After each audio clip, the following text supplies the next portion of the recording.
An extra news broadcast from Crowd1. This is the situation. BBC Africa has been courting Crowd1 for some time regarding an interview. The response has been that Crowd1, of course, wants to participate in any interview. The only reservation from the communication department has been to get the questions in advance, so the right experts for each topic can be involved. Just like any professional, large company, organization or political party, Crowd1 wants to deliver correct and clarifying answers to the media. So, Crowd1 asked for the questions in advance. In return, BBC Africa sent this, a list of questions towards Crowd1 and the company's activities to selected members of the management and some leaders from the network. These are the ones that the representatives from Crowd1 will answer today and give Crowd1 the members transparency that Crowd1 always strives for. To be able to give you the correct answers, I will be joined by three well-known key persons from Crowd1 management. Jonas Erik Werner, co-founder, Johan Westerdahl, Chief of Sales, and Jonathan Ström, Chief International Expansion. Welcome. Thank you. Thank you very much. First of all, Jonas, your feelings about being here in this studio today? Yeah, it's the way we do it. We always want to answer up to what we are doing. And we welcome every media contact because it's in itself an opportunity for us to gain trust and to meet our public. And of course, there are expectations, and they usually happen when media does not really understand what Crowd1 is, what we want and the way we do it. So I fully understand the complexity of our industry. What Crowd1 does is completely new. No one have done this before us. And we are very unique in the way we are working, and we have gathered close to 13 million members already, and in a very, very short period of time. Of course, this creates a lot of both interests and also a lot of questions, of course. I'm totally aware of this, and we will, as I said before, we will answer to everything. Okay. So let's get started. First question. The BBC has evidence that Crowd1 is making false claims about the products it offers to its members. Crowd1 claims that these are viable, tangible products generating profits for Crowd1 members. But we have evidence that the products offered have been set up to look like real businesses in order to generate hype about Crowd1. Jonathan. Yes, and of course, this is totally wrong. The fact of the matter is that Crowd1 has a range of different products. So apart from the educational package and the magazine, there are indeed real products. Crowd1 has already launched real products, such as the online travel agency, where you can buy hotel nights called tran, tran Platinum membership that is unique for Crowd1 members, the security app Safer, and Tribute, who offers lifestyle products. And all our members, they know that there is not just one or two, but actually three new major launches that will happen before the end of this year. We have already started the record-breaking pre-launch of Mixter, and on the 14th of November, we will go live with Mixter, a mobile gaming platform. In December, we have the Epic Lotto product, and by the end of this year or beginning of next year, we will launch Mixter Premium, which will include hundreds of cutting-edge mobile games. Thank you, Jonathan. I know we'll get back to Mixter Premium and Epic One Lotto later in the program. Now, to the next question from BBC Africa letter. The educational packages sold by Crowd1 via MyGritHub are not genuine products. Crowd1 claims that these packages are provided by third-party partner MyGritHub, but the BBC has evidence that the MyGritHub site was set up by Crowd1. Johan? Yeah, Crowd1's e-learning package are provided by MyGritHub. The e-learning is based on videos and other forms of educations, and it's for the members' own use or to resell. In recent months, Crowd1's product development team, together with the representatives from MyGridTab, has further developed the current e-learning structure and courses offered. With the focus on education combined with entrepreneurship and e-learning, this has resulted in a new updated design and a new streamlined features that will better reflect the company's global profile and the development of e-learning over the years. The new product will be called Mindo and will include the following courses: online business development, motivation personal development, rhetorics, the huge world of social media, and the new expanding world of cryptocurrency. All the courses will be produced in 10 different languages. Mindo was presented at the event October the 10th and are rolled out right now as we speak. It should be noted that the members who have already purchased the education package will get access for free to all the courses in the new entrepreneurial package, Mindo, but also the old courses from MyGridTab. And the service and products will be added on top of this e-learning. Every month there will come new updates on this part. And in addition to this, both magazines and the tickets for the events will be a part of the entrepreneurial package. I think it's even fair to say that we can compare with the Tesla. The concept, when you buy a new Tesla, the Tesla you bought the first time and driving for the first time is the least powerful and updated version that you will ever have, since it will constantly develop and improve over time. Okay, so moving on to the next question from the BBC Africa letter. The gambling and mobile gaming sites Afilgo and Migster are not genuine products. The Migster and Afilgo websites contain no games that can be played. The BBC has also evidenced that 2 of the sports betting companies listed as partners by Afilgo on its website, PremierBet and SBA, have no partnership deal with Crowd1 or with Afilgo. Jonas? Yes. First of all, Afilgo and Migster are both brands and not companies. Crowd1 will, through Migster, offer world-class mobile gaming. That's for sure. And as we said before, we are right now in the pre-launch of Migster, a very successful pre-launch. We actually beat all the records in this industry, and we will deliver world-class gaming. And that's actually one of the industries that includes most people on the globe today, and it's growing really rapidly. And this is also a very cool business, because this is something that people love to do, and they do it every day. So you don't need to be a great salesperson. You just talk about things that people already are using. Yeah, and please note that we want to make this very clear that that all of the above mentioned brands and companies are independent legal entities that have invested their own resources into development in their own proprietary technology. These are companies that saw Crowd1's network as a great opportunity to market their products via Crowd1's network. Interesting. Let's move on to the next question. The BBC has evidence that Crowd1 is making false claims about Epic One Lotto. Epic One Lotto promises its members across the world access to lotteries such as the US's Mega Millions. In fact, Mega Millions tickets are not sold outside the US, and to do so would be a violation of Mega Millions rules. Johan? Crowd1 disputes that it has made any false claims about Epic One Lotto. The initial plan was to launch Epic One Lotto in Q1 this year.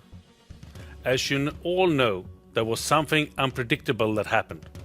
The COVID-19 pandemic hit the world with the full force in the first quarter, and we, as most companies, decided to reverse our strategy.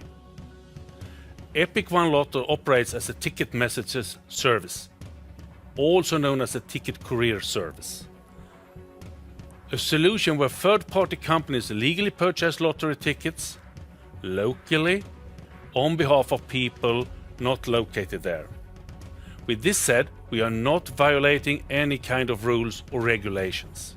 Thank you, Johan. Next question. Crowd magazine is not a genuine product, but rather a PR exercise for Crowd1. The magazine is not for sale on newsstands in South Africa and only contains puff pieces that promote Crowd1 and its leaders. Further, some of the magazine's content has been plagiarized. Jonas. Yeah, this actually shows that the journalists has a lot to learn about our business. Yes, of course, it is a PR exercise tool, and we have never said anything else. It's not for sale at any newsstands anywhere in the world.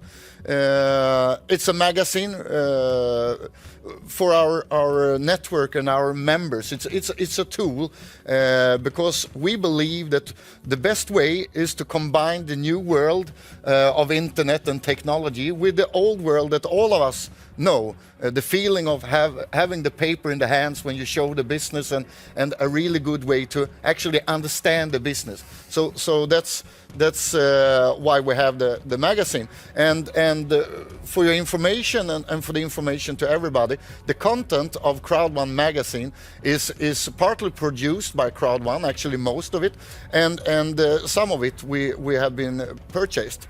To state that Crowd1 magazine is not a genuine product is nothing but ignorant, actually. It is ignorant to claim that the content in the magazine have been plagiated, because the content is from our business and we are the first company doing what we are doing, so there is no one to plagiate from. Okay. Yeah. Let's move on to the next question. The BBC has evidence that Crowd1 is making false claims about LifeTrends and Safer. LifeTrends is marketed as a booking engine that competes with Booking.com and Expedia, but we have evidence that this is in fact a plug-and-play product built by a third party that simply aggregates data from existing online travel agencies, including Booking.com and Expedia. The LifeTrends logo has then been added to make this look like an original and distinctive product. The same trick has been used with Safer, which is also an app built by an existing company onto which the Safer logo has been added. This practice is called white labeling, and we have evidence that this is used to give the appearance of legitimacy. Johan. This is also totally wrong. BBC Africa seems to focus on the technical solution or on the presentation of a product, rather than on the actual services that our partners like Safer or LifeTrends provide. We cannot understand the reasons behind this, nor do we understand why a white label solution is deemed as something negative. If you would do some investigation, white label solution are common worldwide practice. In today's digital world, it is seen as in other industries. If we take Chevrolet, Cadillac, GMC, they are the same cars, but sold under 3 different brands. So they would, with this logic, not be real cars or products. Crowd1 disputes the allegations that it should be making false claims about LifeTrends or Safer. There are no false claims whatsoever or regards to LifeTrends and Safer. Jonathan, do you have something to add? Yeah, for sure. Besides the people who are using these products all around the world, let's talk about Safer first. It is owned by a British company. They have been using and providing their service for 10 years, tailor-made, but for business to business before. They of course have developed and learned something over these years, and now they have decided to focus on the B2C space instead. They have been working with major companies all around the world, and now it's opened for our customers. LifeTrends, on the other side, is an independent US company. They have developed their own technology as well. Offers very comparable prices to the crowd1 members.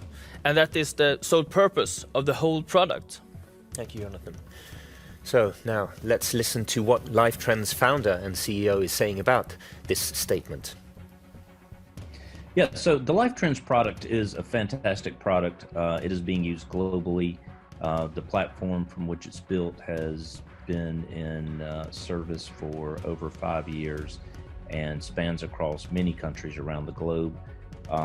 There are partners such as Expedia and Booking.com that supply content, as well as about 60 other providers too. So it is an aggregation platform, and I take that as a compliment, because this allows us to bring the very best pricing from all of our partners to our Crowd1 members and deliver exceptional value.